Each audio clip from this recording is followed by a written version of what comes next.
It seems that there are some new Pokemon that were revealed, and I will go over them as well as all the ones we have known for the past week, and technically for the past few months, because the total of new Pokemon from Generation 8 in Sword and Shield is now technically up to 13, if I'm not mistaken. And so, instead of going over everything we know all in one video, I'd like to keep things brief and divide things up into different videos. So this video will be about the Pokemon specifically. All the other gameplay features I will go over probably tomorrow. So without further ado, let's get to the 13 Pokemon that we already know from Pokemon Sword and Shield. So first, of course, is Grookey. Since we've known about the starters for months, I'm going to keep the starters brief, but so far we know Grookey, the chimp Pokemon, pretty generic in my opinion. I've never really met a monkey Pokemon that I loved.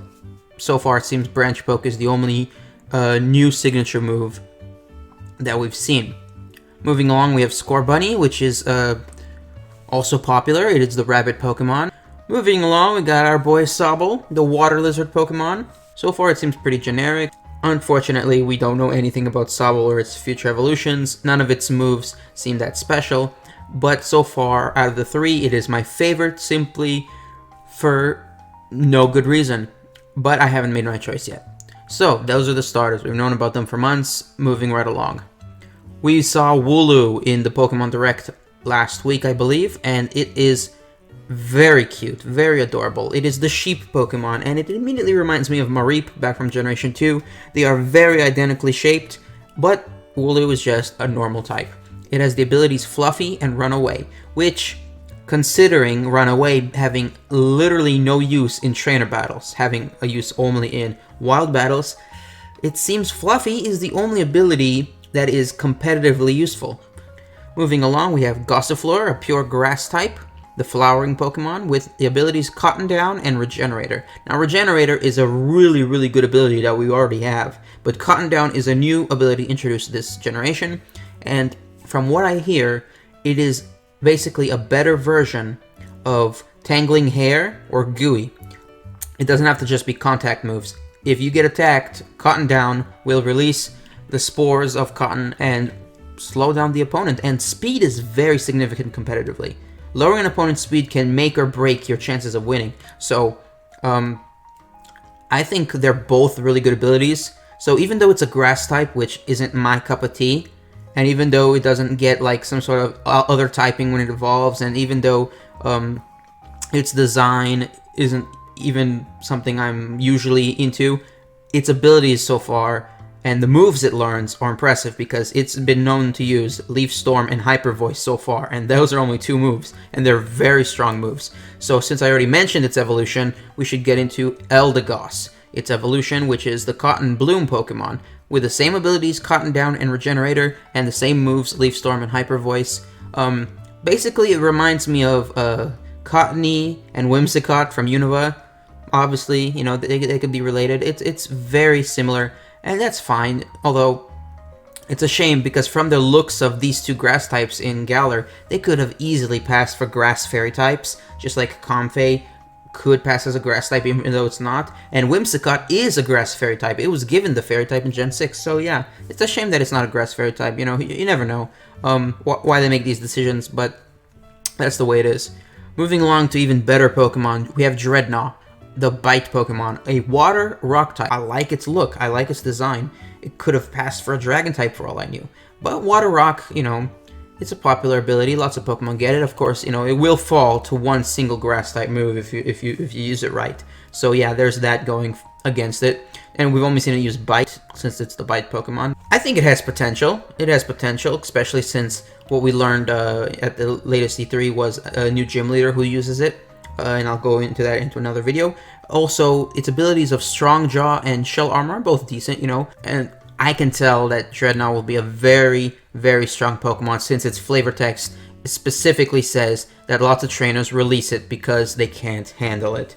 It looks like a handful, and I can't wait to give it a try. Next is a personal favorite of mine. So far, it's probably one of my favorite Pokemon that we've seen so far, Corviknight, the Raven Pokemon.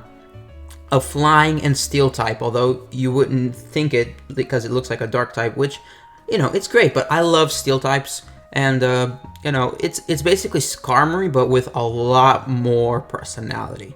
You could tell that it has a personality. Look at it just glaring at you. Like, you could tell that you don't want to mess with it. Unfortunately, I'm not a fan of its abilities.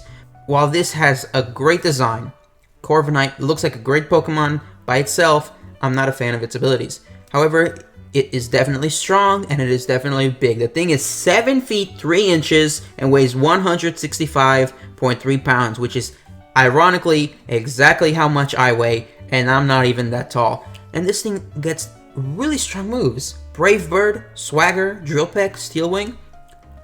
I can't make any promises, but once I start the Sword and Shield Let's Play in November when the game comes out, I feel like if I'm gonna have a chance to get that Pokemon, I'm gonna use it because of its great design. I love ravens. They're just intelligent birds in real life, like one of the smartest birds, in fact, and it just looks edgy. But, you know, enough about Corviknight.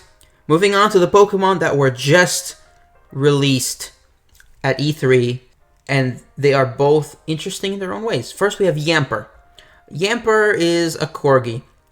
That is enough by itself. It's a Corgi, which everyone saw that coming, of course. You can't make a UK-based region Pokemon game without making a Corgi, which is the best idea. I mean, sure, I'm a cat person, not a dog person, but if I were to have a dog, I would love to have a Corgi, and it's so cute. It's so adorable. Its name is Yamper.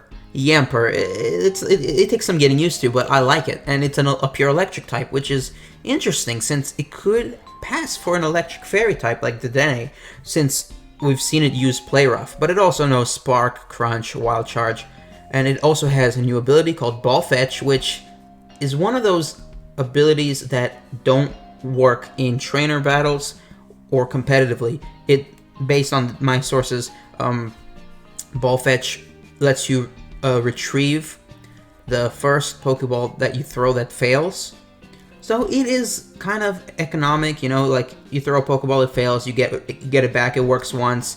It only works in wild battles where you get to throw a Pokeball. So yeah, I'm not sure if this Pokemon will get an evolution, but I'm not a fan of that ability. I mean, sure, in gameplay, it'll be nice once in a while to like throw a Pokeball, get it back if it doesn't work, you know. Obviously, they're playing on the idea that, you know, dogs play fetch. I don't know. It just like it's a gimmick, but it's not the best ability. But the Pokemon itself, 10 out of 10 for the idea of a Corgi Pokemon, because we needed it, because it's England. What do you expect? And finally, the new Pokemon that was revealed at E3 today is Impidimp. Impidimp. Again, doesn't roll off the tongue too much.